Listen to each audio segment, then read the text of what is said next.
Undeclared wars are commonplace.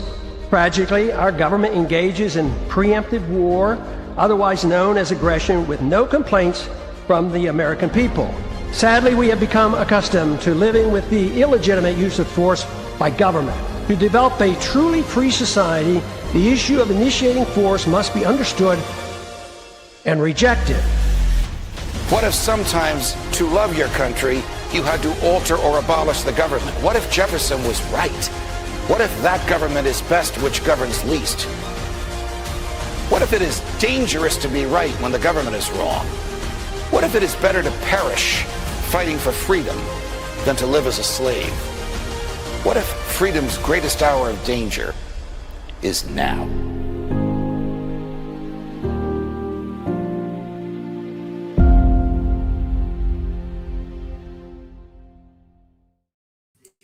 Hi, everyone. Judge Andrew Napolitano here for Judging Freedom.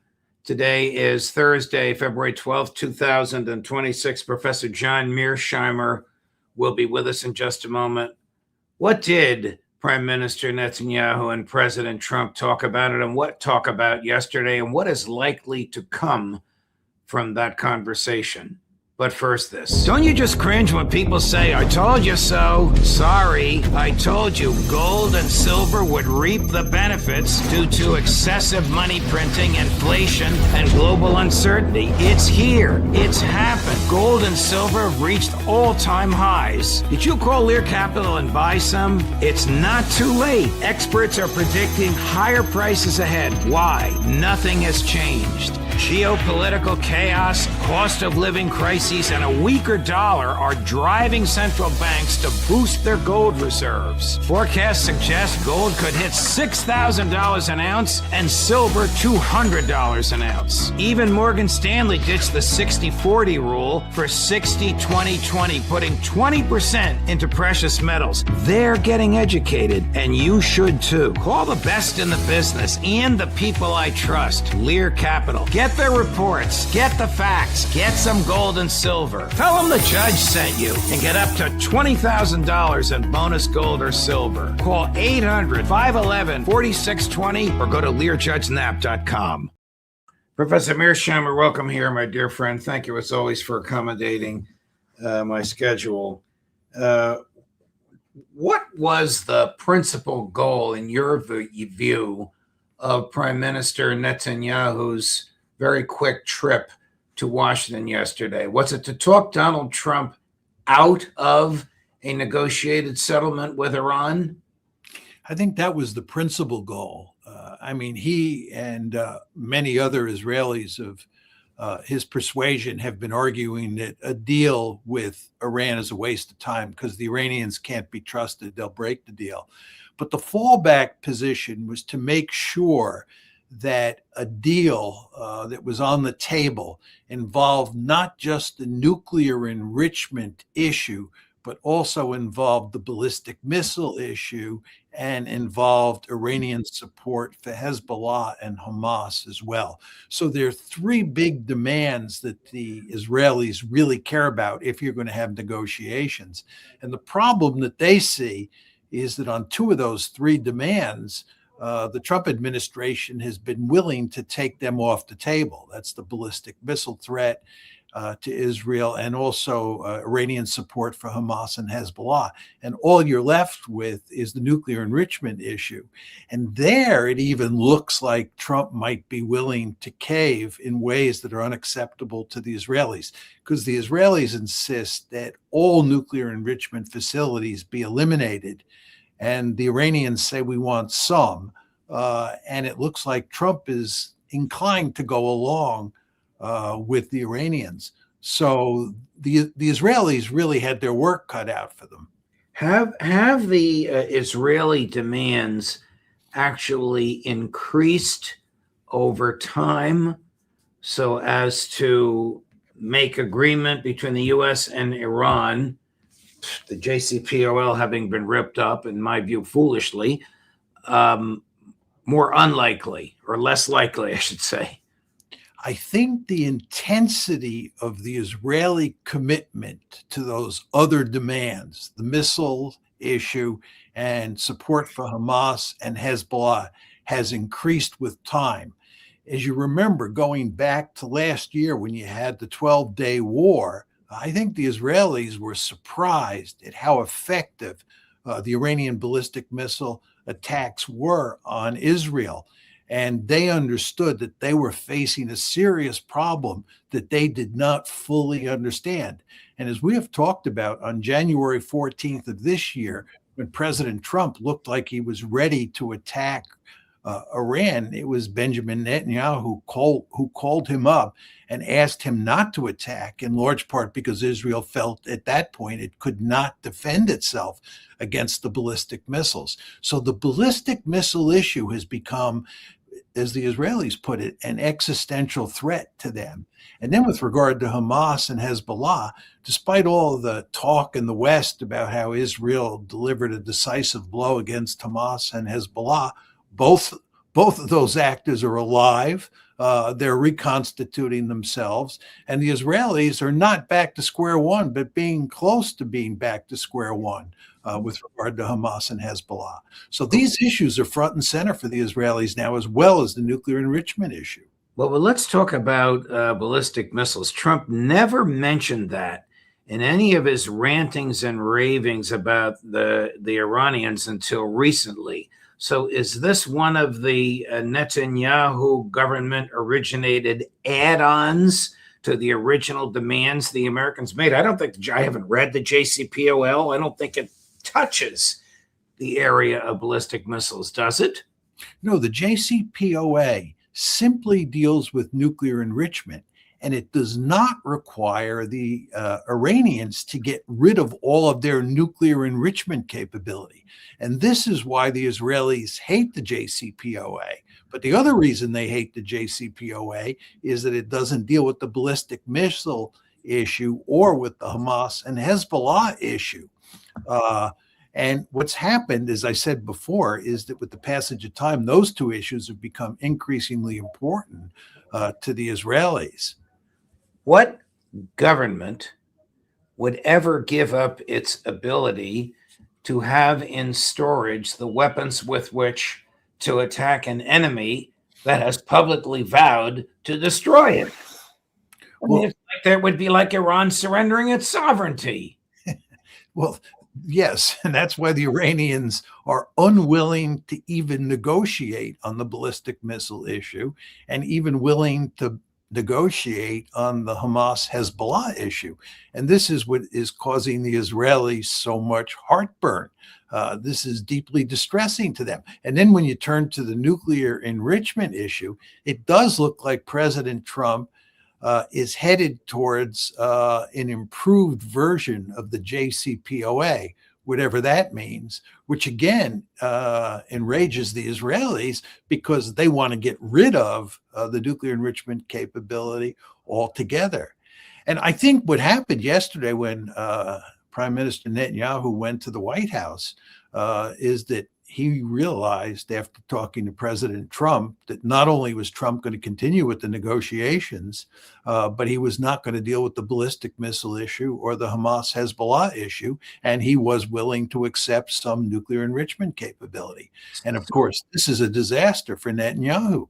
There is a theory going around in the West yesterday and today that the decision in January to call off the attack was a stroke of Trumpian genius, if you'll pardon that oxymoronic phrase, because once the Iranians believed that an attack was imminent, they maneuvered and manipulated and moved their defensive capability and their intelligence assets in ways that were monitored by the CIA and MI6 and Mossad, which now knows where they'll be when the moment of attack comes. Do you buy that? I'm not sure exactly what you're saying. In other words, we called off the attack so that we could figure out what the target would look like down the road.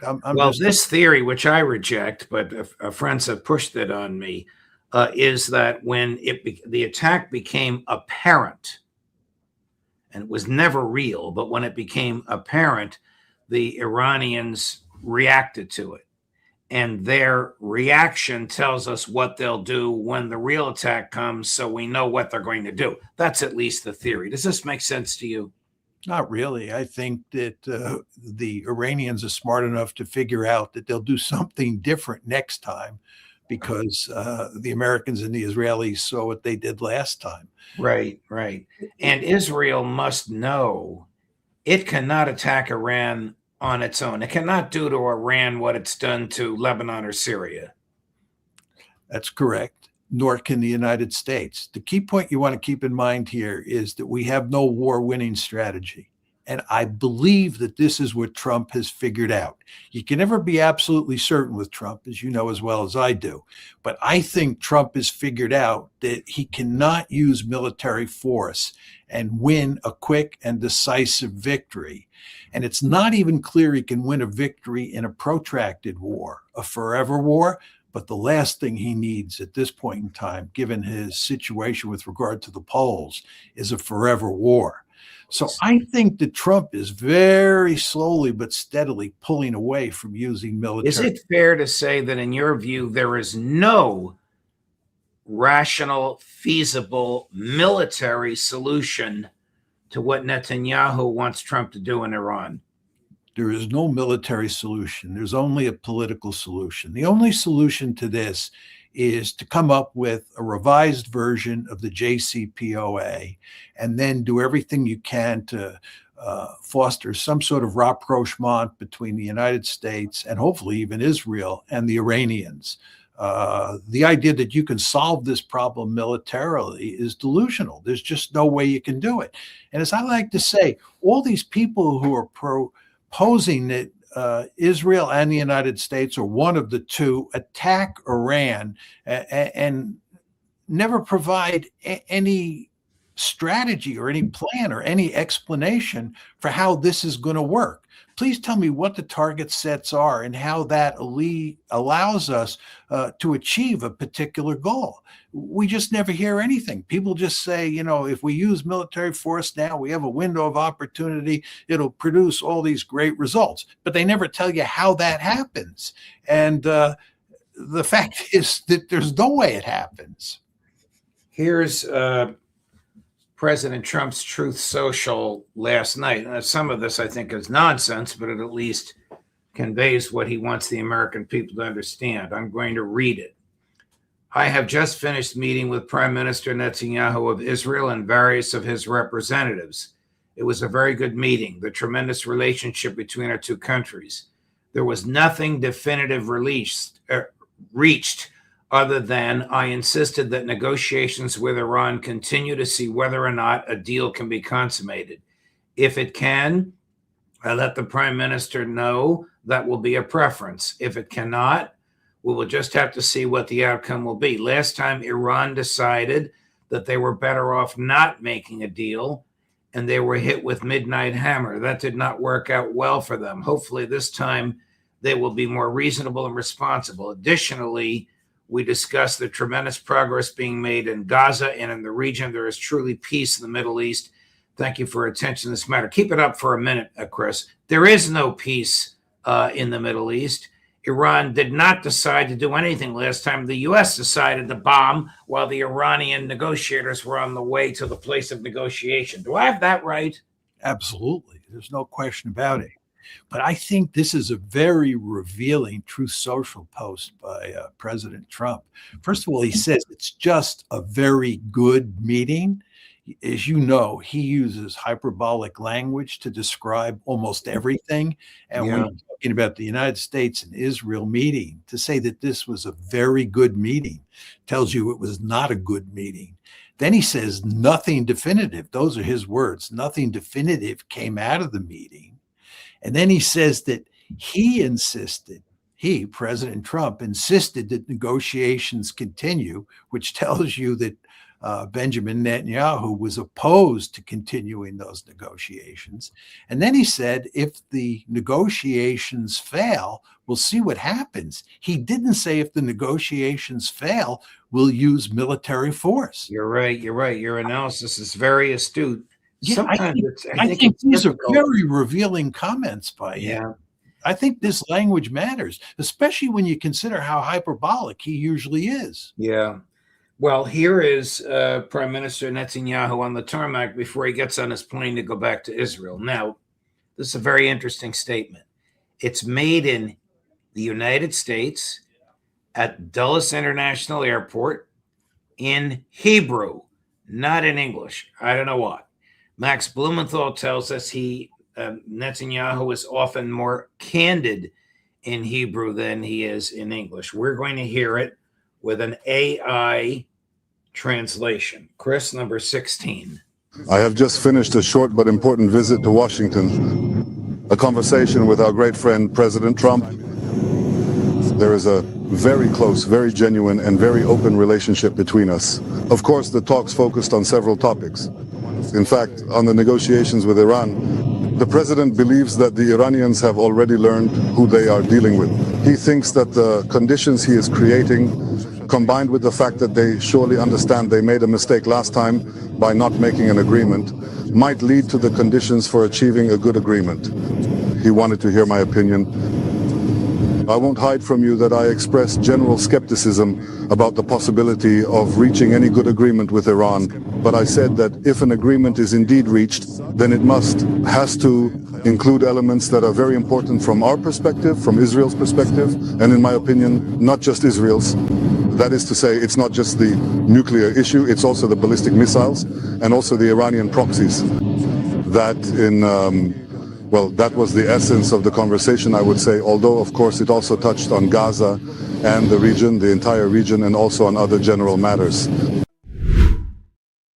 Did he look very happy to you? No, the body language is consistent with what you see in Trump's Truth Social. They clearly were at loggerheads in the meeting. As I said, Trump has made it clear that the ballistic missile issue and the support for Hamas and Hezbollah is effectively off the table. And this is disastrous for Netanyahu. You know, you can't underestimate how important the ballistic missile issue has become for Israel.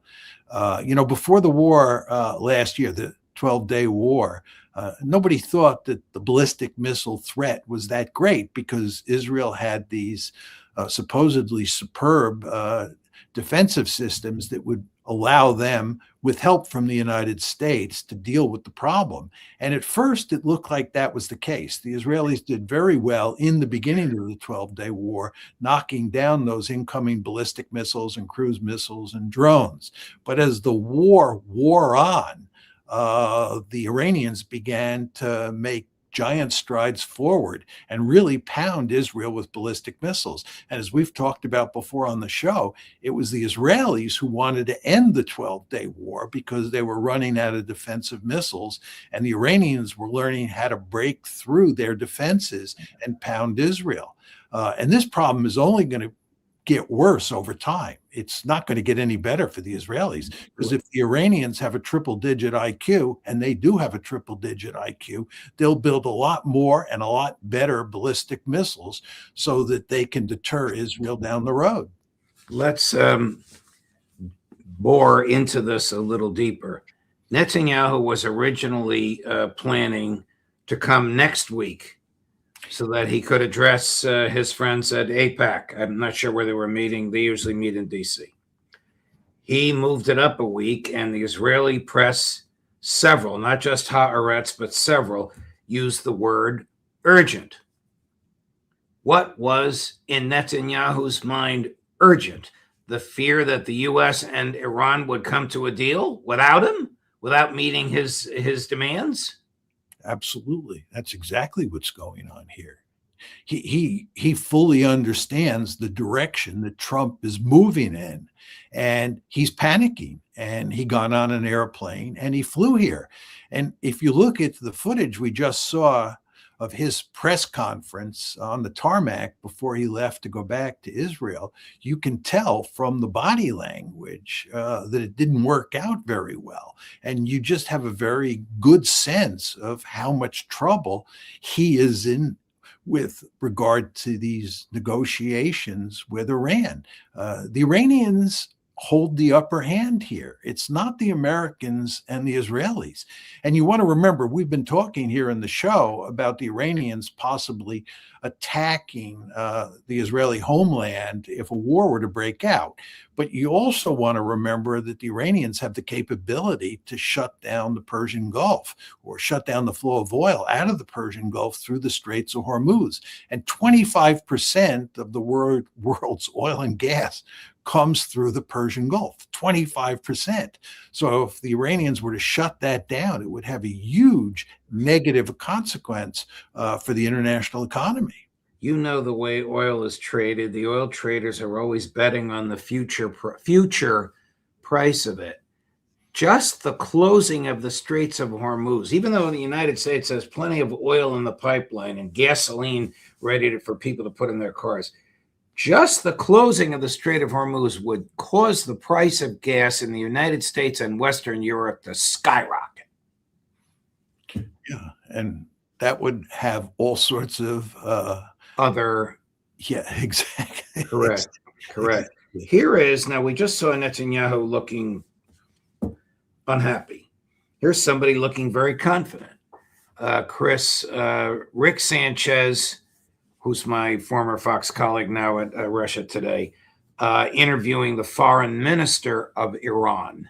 We need Mr. Trump to tell you personally that, since he's the one who broke the promise last time. We need a guarantee. We need an objective guarantee that the same scenario is not going to be repeated, and the United States is not using force to resolve differences with others, or with Iran at least. That's a fair point. They tried it once last year and they failed. Iran's nuclear program cannot be bombed and destroyed because it's a technology that we have developed by ourselves. So there is no solution but a diplomatic solution. There's no solution but a diplomatic solution. What did he mean? I think I know. The same scenario is not going to be repeated. Well, the last time, you remember, we bamboozled the Iranians into thinking that we were involved in serious negotiations. And instead, the Israelis launched an attack on June 13th, caught the Iranians with their pants down, and did significant damage in terms of decapitating the leadership. They killed lots of scientists, they killed generals, and they killed political leaders. And what I think the foreign minister is saying, that that's not going to happen again, that, you know, we've learned our lesson. And I think that's true. But even though they achieved surprise last time, they didn't produce a decisive victory. You know, just to talk a second about the whole attack on the nuclear facilities in the 12-day war, you remember President Trump said that we obliterated their nuclear capability. Oh my God, he used the word obliterated 1,000 times. Yes, he did.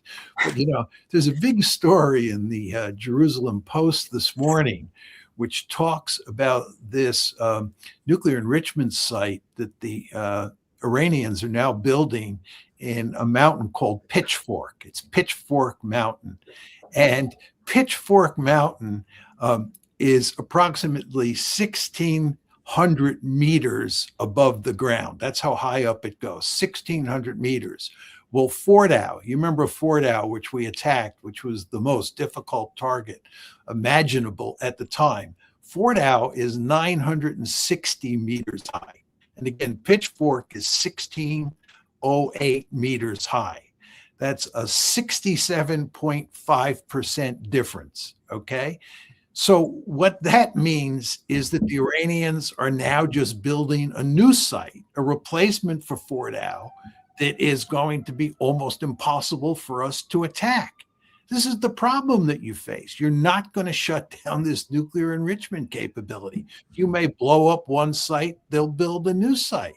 And the end result is they will maybe someday have nuclear weapons, because they may be driven to think that the only way they can protect themselves is with a nuclear deterrent. But the idea that the IDF or the American military can come in, even if they're working together, and eliminate this problem for once and for once and for all is simply delusional. This number of kilometers, Chris just did the math. It's nearly a mile. It's 5,249 feet. A mile is 5,280 feet. It's enormous. Yes, it's 67. I did the math before. It's 67.5% higher than the mountain that the Fordo site is in. Right? We're not going to have a penetrator that can get into it. And again, also the Iranians have learned from what happened in the 12-day war, and they will make all sorts of adjustments to protect the Pitchfork site, and they'll build other sites as well. They have the know-how, and there's no way we can take that away. And they are utterly determined to keep their nuclear enrichment capability. We can think that's a bad thing. The Israelis can think that's a bad thing. We can desire very much to want to eliminate that nuclear enrichment capability once and for all. I can understand why the Israelis want to do that. But the fact is they can't do it. Wow. What does your gut tell you will be the state of affairs in the next couple of weeks or even month or two? You mean with regard to whether President Trump will attack or not? Yes. I find it hard to imagine that he would attack. You look at his poll ratings. Good Lord, he's got a 56% disapproval rating. That is Nixonian. Yeah, and there's some polls that have now come out, that 3 of them in particular, that show that more people think that Joe Biden was a better president than President Trump. And he's just in trouble. And the last thing he needs is a war, a forever war. He can go in there and he can blast Iran and declare victory, but that's not going to convince many people. If he goes in, I think that he has to go in a serious way. And again, then he ends up in a forever war. And that is just not in his interest. And, for all Trump's faults, you have to admit that he has been smart enough not to get involved in any conflicts that involve the extended use of military force. I mean, if you look at what he did in Venezuela, he went in, took a couple hours, kidnapped Maduro, and that was the end of the story, right? Yeah. He didn't get into a huge bombing campaign. He didn't have troops on the boots on the ground, and so forth and so on. So I don't think I don't think he's inclined to use military force unless he can do it in a very quick and decisive kind of way. So what happens if Mrs. Adelson and her AIPAC friends, who will be denied the luxury of the presence of Benjamin Netanyahu when they have their annual meeting next week, orders him to bomb Iran? Well, this may be one of those highly unusual cases where he tells them he can't do it. The fallback argument is that he'll launch a limited strike. It'll be like the June 22nd, 2025 attack, one day attack, one and done, and he'll declare victory afterwards. I don't think he can do it here because he doesn't have a target set this time around that looks like the target set that he had on June 22nd. Remember, on June 22nd, he went after, I think, basically 3 targets, Fordow, Natanz, and Isfahan. And he hit them very hard with Tomahawk missiles and bombs dropped by B-2 bombers. And he declared victory. He said, we obliterated all these targets, and that was the end of it. But what's the target set this time? That target set is no longer relevant. What case would he make to the American public to justify this use of military hardware? You tell me. I don't know what it is. That's what I'm saying. If you go after the nuclear sites like he did last June, you can say I obliterated the nuclear sites. Whether he did or not is a different matter. You can say I obliterated the nuclear sites, nuclear enrichment sites, and that's the end of the story. And you get away with it, right? Even though we now know it didn't work so well. But that target set is just not there today. right? So what is he going to do? Aim at regime change? I mean, do we just assume that he's not going to go to Congress, that he's not going to go to the UN, to the Security Council? I mean, Iran is a member of the UN. The Constitution's the supreme law of the land. The UN Charter is a treaty which ranks with the Constitution in its supremacy. He doesn't care. He doesn't care. He is the paradigmatic unilateralist. He just does whatever he sees fit to do. He doesn't care about rules. He doesn't care about laws, whether you're talking about the Constitution or international law. It just doesn't matter to him. He just does what he thinks is best for the country and for him. And of course, what's good for him is good for the country in his mind, I'm sure. But the problem that he faces, and I'm sure he's aware of this, is that he has no good military solution. It's not like there's a military solution staring him in the face that involves some risks. You know, sometimes there is a military strategy that a state can employ that is likely to work, but you can't be certain. And then the question is, do you want to, take a leap in the dark, or do you want to pursue a risky strategy? That's not the case here. There's no risky strategy he can pursue. Nobody can tell you or me a story about how President Trump uses military force to achieve one of those goals that Prime Minister Netanyahu wants. It's just impossible. Mm. Well, time will tell. Thank you, Professor Mearsheimer. Great in-depth analysis. Needless to say, I hope you're right on all of this. Nobody wants more war and death and destruction. But thank you very much for your time. As always, we'll look forward to seeing you next week, my dear friend. My pleasure, Judge. Have a great weekend, and I'll see you soon. You as well. Thank you. Coming up tomorrow, Friday at 4 p.m, the end of the day, the end of the week, with Larry Johnson and Ray McGovern, the Intelligence Community Roundtable. Judge Napolitano for Judging Freedom.